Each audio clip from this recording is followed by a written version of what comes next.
Okay, so today is the third lecture of Spring Boot Bean Lifecycle. That's the most important and powerful topic. If you get this, you will get the idea of like how Bean is behaving in your application. When you write any Spring Boot application with your bare hands, you will know the basic idea like how Bean is going, how when dependency injection works, and how it will inject in your application, and how it behaves, and how it will destroy, right? So when you get this concept clear, then only you will only write or can write a Spring Boot application, right? So we will go step by step, like what all step is included in this process. So first step is initialization. If you remember the first video, I talked already about the DI and IOC container. So if you didn't watch it, like please just have a watch, and just then you can come to this video, right? So initialization, I will just share the code with you, where we will see actually how it behaves, right? So first of all, like initialization means a bean is initializing, right? It is getting ready into into the memory, right?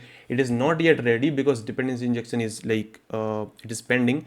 So initialization means like bean is created. Bean creation means a object has to be created. So if I go to the previous video, bean creation means object is creating. It's just that we are not creating the object, we are not creating with new. It is just that Spring is creating for you, right? So it is Spring managed object for you, so it is called as a bean, right? So it is got initialized in this phase, right? So initialization means bean is ready now. It just for some steps like it will be using in your application, so bean is initialized, right? In second step, dependency injection, right? Dependency injection, like what all, if I just show you the example. So if I am having like this car class, right? And the engine dependency, I have dependency of engine also, right? So car is like dependent on this engine, so it will require that engine to follow the other processes. So you will require that engine, but it will inject the dependency, like it will require the dependency of engine. So the second step what follows, like it will create the bean of your car, it will create the bean of your like this engine. But the second step what it says ki the dependency injection of engine will happen in the second phase, right? So here when you or your Spring Boot application comes to the second step, it will have your engine object here, or inject bean is there, right? So it will inject that for you. So I have just created this engine is not equal to null, so that like I can show you that now no longer this engine is null, right? It have its object or bean, right? So the second step is that I will just show you like by running the code, but yeah, for now just see that. Second step, oh sorry, third step is bean post processor. It may be ignored, but as a developer or as a creator I should tell you. So bean post processor is like when you creating a bean, right? Or a bean is creating, so like before that and after, just after that, one proxy got injected there, right? So when you study AOP, aspect oriented programming, there they use this bean post processor. You will not write it, you will not write anywhere this thing, but as Spring manages it, it is my duty to tell you. So AOP, when you're just studying the AOP thing, after bean initialization or bean creation, or just after bean creation, a proxy has to be injected around that bean, right? So that like they will not actually send the actual object. So when you write testing and all, they will not actually give you the right object, the correct object, or the actual original object. They will try to inject the proxy for you, right? So that like you have the idea, okay, that proxy is injected, now I can use my bean. So that particular, for that particular concept, Spring uses bean post processor, right? Just to have the idea, so that like you can have that in your mind if we go to the future videos, right? Still you will have some idea about that. So step 3 is that. Step 4 is post construct. Now post construct is that key, if just your bean is created, dependency got injected. Now if you have some code that has to be just execute, or when you want your code has to be just execute after your bean creation or dependency injection, setup code or something like logging or something, right? You can write under post construct. So if you see this, right, post construct, my bean is injected there, then this will run right at the third position. Post construct setup and all, you can just keep it here, right? So just after your bean creation or dependency injection, this step will follow that. So you can just put up anything like as you want. Bean is ready in use. Now Bean is ready for you in step 5, and you can use it anywhere in your application. So it is like go again and again, like wherever you use it, it will be there, right? And now third, like the last step, sixth step is destruction, which is like destroying your bean. So when you are just about to destroy your application, your bean will be destroyed. So that's the last part.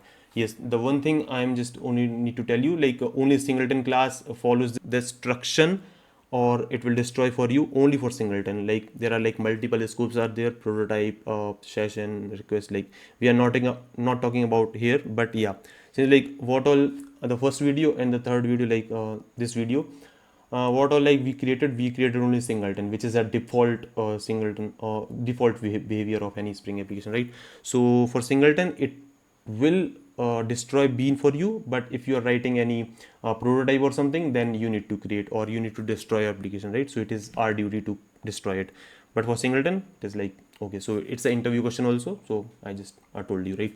So just see it with your eyes. So maybe like I just need to, yeah. So if I is it's like a car class is there and an engine class is there, right? So I just need to show you the entire cycle, right? So I'm just running my application and let's see like what it will print for me in the console. So basically like yeah, application is running.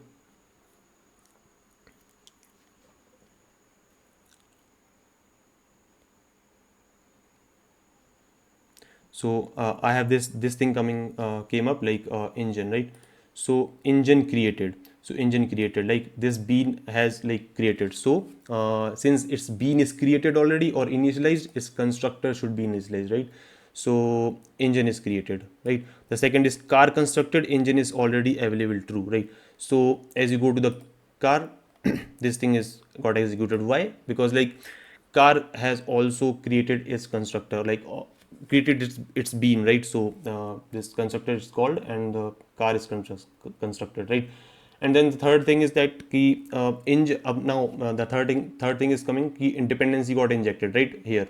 So as soon as injection got happened, like it got your bean, right? So engine is not null, so it is true, right? Because like engine is not null. Why? Because like dependency got injected here as soon as you will get your bean here, like of this engine class, right? So this shows that dependency, that second step got successfully executed. Now the post construct will happen, so it will be in there like after your bean is and already dependency injection is done.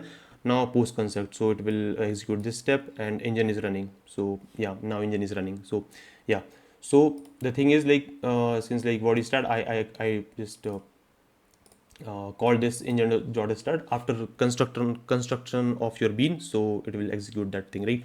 So now PreDestroy, like PreDestroy I will just show you like in some time, but PreDestroy will execute just before your application is destroying, right? So it will make sure like it will execute just after your application is destroying. So it is similar kind of like post construct, it is just run after your creation and it will run just before your destroying, right? So this thing is there, right? Now I will show you like what all like the thing is key how it goes, right?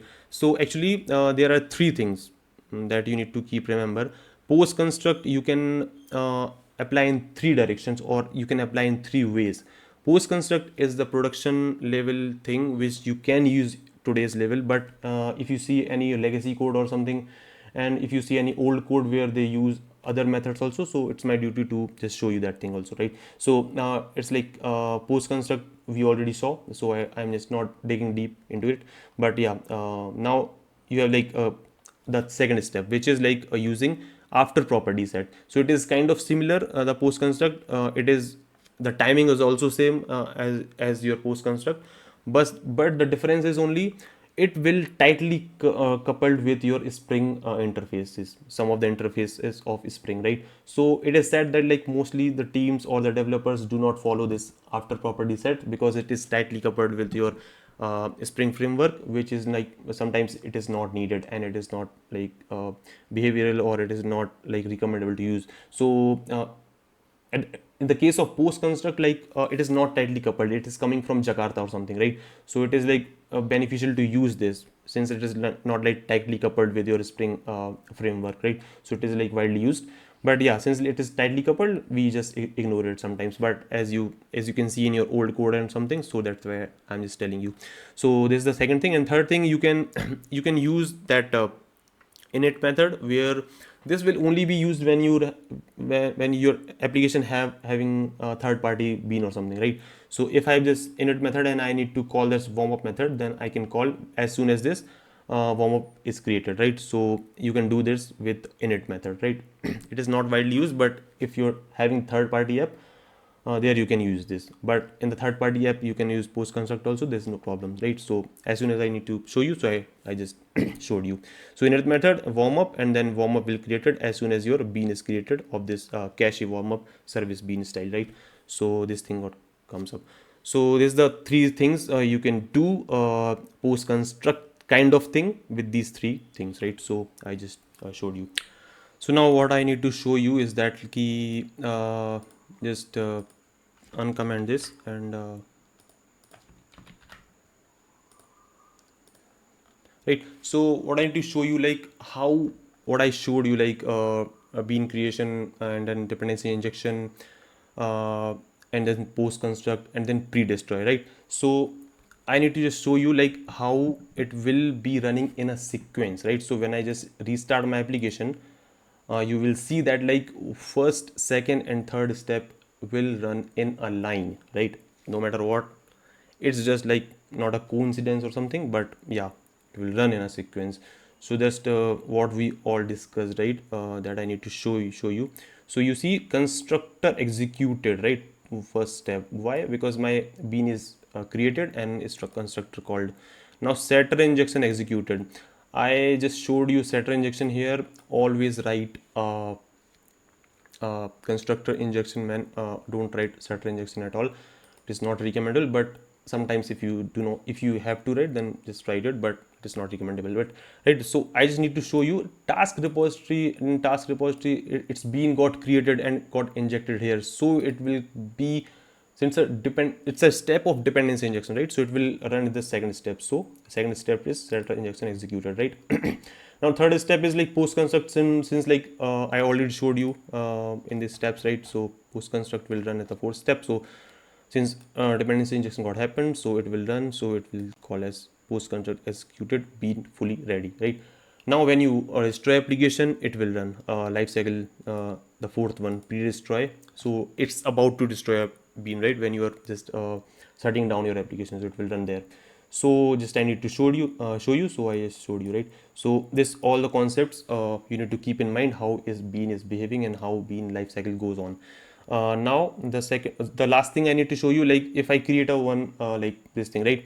And you may ask me why or what type of code we can write in a PostConstruct, right? So this is a type of code here, like I can write. So as soon as like my bean got injected, all those things got happened, then I can just